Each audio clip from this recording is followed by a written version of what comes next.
کی دنیا میں ایک ایسے خطیب کو، ایک ایسے بے مثال مقرر کو، اللہ جواب شعلہ بار مقرر کو آپ کے سامنے پیش کرنا چاہتا ہوں، جن کی تقریر سے سن کر آسمان بھی تھرانے لگتا ہے، زمین بھی کانپنے لگتی ہے۔ آپ کے سامنے وہ مقرر موجود ہے۔ میں شعر کے ساتھ دعوت دینا چاہتا ہوں کہ مہارت ہو جس کو فن میں، وہ اداکاری نہیں کرتا۔ مہارت ہو جس کو فن میں، وہ اداکاری نہیں کرتا، حقیقت بیان کرتا ہے، ریاکاری نہیں کرتا۔ اور دشمن اسلام لاکھ تلوار لے آئے، مجاہد شم میں اٹھتا ہے، کبھی تیاری نہیں کرتا۔ مولانا تشریف ہے حضرت مولانا محمد سلمان صاحب قاسمی دامت برکاتہم، آپ کے سامنے مائک پر۔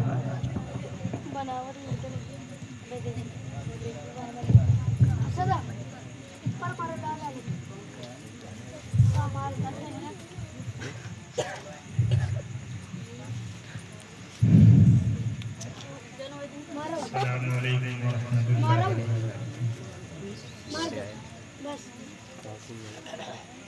بسم اللہ الرحمن الرحیم۔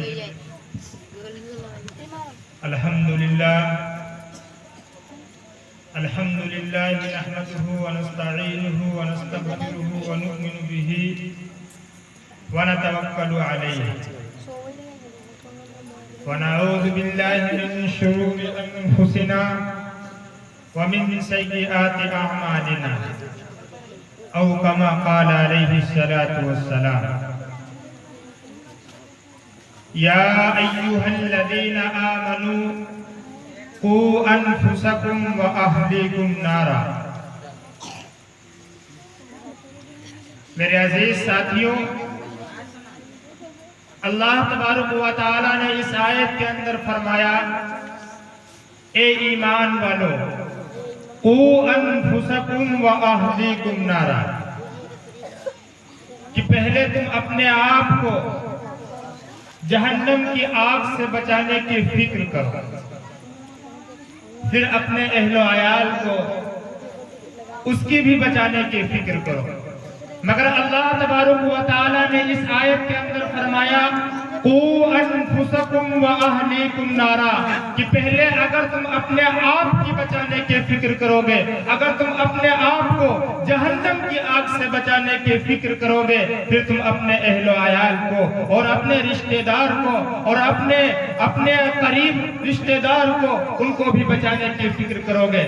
اگر تم اپنے آپ کو جہنم کی آگ سے بچانے کی فکر نہیں کی تو یقین مانیے تم دوسروں کی فکر کر ہی نہیں سکتے۔ اللہ تبارک و تعالیٰ کا بہت بڑا فضل و کرم ہے کہ اللہ تبارک و تعالیٰ نے ہمیں اس دنیا کے اندر بھیجا، اور اس دنیا کے اندر بھیجنے کے بعد اللہ تبارک و تعالیٰ نے ہمیں ایمان والا بنایا، ہمیں مومن بنایا۔ اللہ تبارک و تعالیٰ نے ہمیں لا الہ الا اللہ کہنے والا بنایا۔ میرے عزیز ساتھیوں، یہ ایمان جو ہم تک آیا ہے، یہ ایمان آسانی سے نہیں آیا ہے۔ آج ہم مسلمان ہیں، ہم فخر کرتے ہیں اپنے آپ پر۔ ارے فخر تم کس چیز پر کرتے ہو؟ یقین مانیے اس ایمان کو بچانے کے لیے، اس دین کو بچانے کے لیے صحابہ نے اپنی گردنوں کو کٹا دیا، اس دین کو بچانے کے لیے انبیاء نے اپنی گردنوں کو کٹا دیا، اس دین کو بچانے کے لیے تابعین نے اپنی گردنوں کو کٹا دیا، تبع تابعین نے اپنی گردنوں کو کٹا دیا، اور اس کے بعد اب علماء بھی اس دین کی خاطر اپنے آپ کو مٹا رہے ہیں۔ پہلے بھی علماء اس دنیا کے اندر آئے، انہوں نے اپنے آپ کو اور اپنے وجود کو اس دین کو بچانے کے لیے، اس دین کو باقی رکھنے کے لیے انہوں نے اپنا پورا وجود ختم کر دیا اس دین کی خاطر، اس دین کو بچانے کے لیے۔ آج ہم سینہ تان کر کہتے ہیں ہم مسلمان ہیں، ہم لا الہ الا اللہ کو ماننے والے ہیں، ہم رسول اللہ کو ماننے والے ہیں، ہم اللہ کی وحدانیت کو ماننے والے ہیں۔ نہیں مسلمانوں، تم ایمان والے نہیں ہو۔ ایمان والے تبھی ہو سکتے ہو جب رسول اللہ صلی اللہ علیہ وسلم کی ایک سنتوں پر عمل کرو گے۔ ایمان والے تبھی ہو سکتے ہو جب تم اللہ کے احکام پر عمل کرو گے، نبی کی شریعت پر عمل کرو گے، نبی کے لائے ہوئے دین پر عمل عمل کرو گے، ساری چیزوں پر عمل کرو گے، تب تم ایمان والے ہو سکتے ہو، تمہارے اعمال بھی اچھے ہوں گے، دنیاوی زندگی کے اندر تمہاری دنیاوی زندگی بھی اچھی ہوگی، اور آخرت کے اندر وہاں تو مرنے کے بعد وہاں کے بھی اعمال تمہارے اچھے ہوں گے۔ میرے عزیز ساتھیوں، یہ دین ہم تک آیا ہے، اس دین کو بچانے کے لیے صحابہ نے گردنوں کو کٹایا، تو ہمارا بھی بنتا ہے کہ ہم بھی اس دین کو باقی رکھنے کے لیے، اس دین کو بچانے کے لیے اپنے وجود کو مٹا دے۔ میرے عزیز ساتھیوں، اس پر ایک واقعہ یاد آیا کہ اللہ کے نبی صلی اللہ علیہ وسلم، کہ اللہ کے نبی یہ کیسے ہو سکتا ہے کہ شہنشاہوں کا نبی ایک گھوڑے کی نکیل پکڑ کر، اور یہ ادنا سا غلام، یہ ادنا سا نوکر، یہ ادنا سا آدمی گھوڑے پر سوار ہو کر اور شہنشاہوں کا نبی مدینے کی باؤنڈری کو پار کرائے۔ اللہ کے نبی مجھ سے یہ نہیں ہوگا، اللہ کے نبی مجھ سے یہ نہیں ہوگا۔ اللہ کے نبی صلی اللہ علیہ وسلم جیسے ہی دیکھتے ہیں کہ معاذ گھوڑے پر بیٹھنے کے لیے تیار نہیں ہے، وہ کہنے لگے، اے معاذ میرا حکم ہے اور میرے حکموں کی اگر تم نے تکمیل نہیں کی تو جنت سے محروم کر دیے جاؤ گے۔ وہ صحابی رسول بیچارے گھوڑے پر سوار ہو گئے، اپنی گردن کو نیچا کر لیتے ہیں، اور گھوڑے پر سوار ہونے کے بعد اللہ کے نبی رسی کو پکڑ کر مدینے کی باؤنڈری کو صحابی رسول کو پار کراتے ہیں۔ وہ معاذ اپنے ذہن کے اندر یہ سوال پیدا کر رہے تھے، وہ سوچ رہے تھے کہ جیسے ہی مدینے کی باؤنڈری آئے گی اور باؤنڈری آنے کے بعد میں فوراً گھوڑے سے نیچے گر جاؤں گا، گھوڑے سے نیچے کود جاؤں گا، اور اللہ کے نبی سے مصافحہ کر کے میں فوراً مدینے کو چھوڑ کر یمن کے لیے چلا جاؤں گا۔ لیکن اللہ کے نبی جیسے ہی مدینے کی باؤنڈری پار کراتے ہیں، پار کرانے کے بعد وہ صحابی رسول گھوڑے سے نیچے اتر جاتے ہیں اور کہتے ہیں، اللہ کے نبی ٹھیک ہے اب میں جا رہا ہوں۔ وہ اپنی گردن کو نیچے کیے ہوئے تھے، وہ سوچتے ہیں کہ اللہ کے نبی سے مصافحہ نہیں کروں گا، اگر مصافحہ کیا تو آنکھوں کے اندر آنسو آ جائیں گے، اگر میں رونے لگا تو پیارے رسول رونے لگیں گے، اگر میں رونے لگا یہ بھی رونے لگیں گے۔ اللہ کے نبی صلی اللہ علیہ وسلم نے کہا، اے معاذ تم مجھ سے محبت نہیں کرتا کیا؟ اے معاذ آج تم مجھ سے گلے نہیں ملے گا کیا؟ وہ صحابی رسول وہ جیسے ہی اللہ کے نبی کی بات یہ سنتے ہیں، یہ الفاظ یہ سنتے ہیں، وہ دوڑ کر نبی کے پاس آتے ہیں اور اپنے گلے کو نبی کے گلے سے لگا لیتے ہیں۔ نبی کا گلا صحابی رسول کے گلے کے ساتھ لگا ہوا ہے۔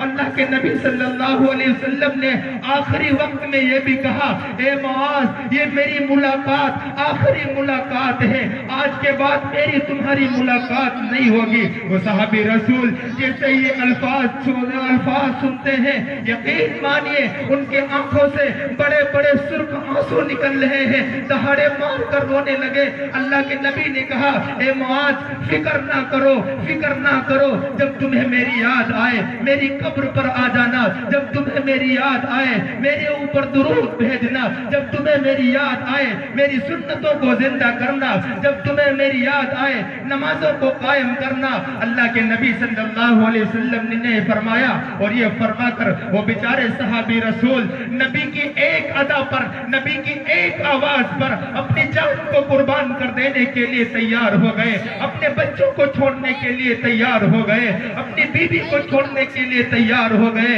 اے مسلمانوں، اپنے گریبان کے اندر جھانک کر دیکھو کہ آج ہم نے کون سے ایسے اعمال بنائے ہیں جس کی وجہ سے کل میدان محشر کے عالم میں اللہ کے نبی نے کہیں مجھ سے پوچھ بیٹھا، بتا تو میری محبت میں کیا لایا، بتا تو میری محبت میں کون سی چیزوں کو قربان کیا؟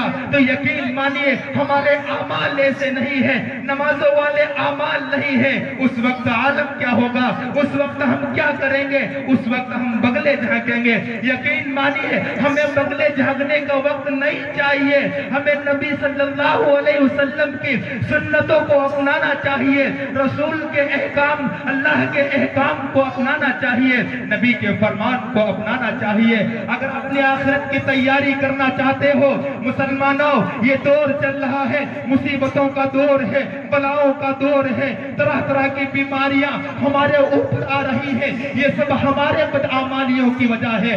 آج مسلمان نماز نہیں پڑھ رہا ہے، اللہ کے احکام کو نہیں اپنا رہا ہے، رسول کے فرمان کو نہیں اپنا رہا ہے، اور یہ نوجوان قوم تنزلی کی طرف جا رہی ہے، موبائل پر زنا کر رہی ہے، لڑکیوں سے بات کر رہی ہے، دن رات اپنے آپ کو عیش و عشرت میں ڈال رہی ہے۔ اور یاد رکھیے، اگر ہم دین کے لیے اپنے وجود کو نہیں مٹائیں گے، اپنے آپ کو نہیں مٹائیں گے، قربانیاں ہم نہیں دیں گے، تو یقین مانیے دین کی باتیں ہمارے پلے نہیں پڑیں گی، نماز کی محبت ہمارے دلوں کے اندر نہیں سمائے گی، رسول کی محبت ہمارے دلوں کے اندر نہیں سمائے گی، رسول کی سنت ہمارے دلوں کے اندر نہیں سمائے گی۔ سب سے پہلے اپنی فکر کرے، جو گھر کا سربراہ ہے، گھر کے ذمہ دار ہیں، وہ اپنی فکر کریں۔ پھر اگر اپنی فکر کریں گے تو اپنے بچوں کی بھی فکر کریں گے، اپنے گھر والوں کی بھی فکر کریں گے، اپنے بھائی بھائیوں کی بھی فکر کریں گے۔ اللہ تبارک و تعالی میرے عزیز ساتھیوں، یقین مانیے باتیں بڑی طویل ہیں اور وقت بڑا قلیل ہے، میں اسی چند بات پر اپنی بات کو ختم کرتا ہوں۔ اللہ تبارک و تعالی ہم سب کو مسجد کا نمازی، بیت اللہ کا حاجی بنا دے اور سنتوں پر عمل کرنے والا بنا دے۔ وآخر دعوانا الحمدللہ رب العالمین۔